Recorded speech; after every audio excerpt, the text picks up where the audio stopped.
In Dublin, Garda inspected a Spar delivery truck and discovered an illegal migrant concealed inside. The migrant tried to escape, but is said to have been captured and taken into custody for processing. Garda say investigations are ongoing.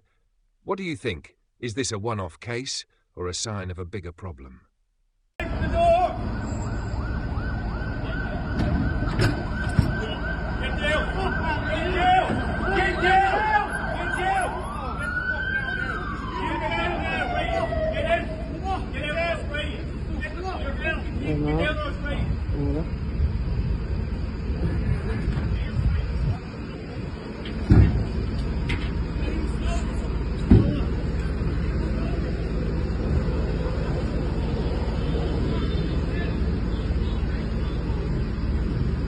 All right.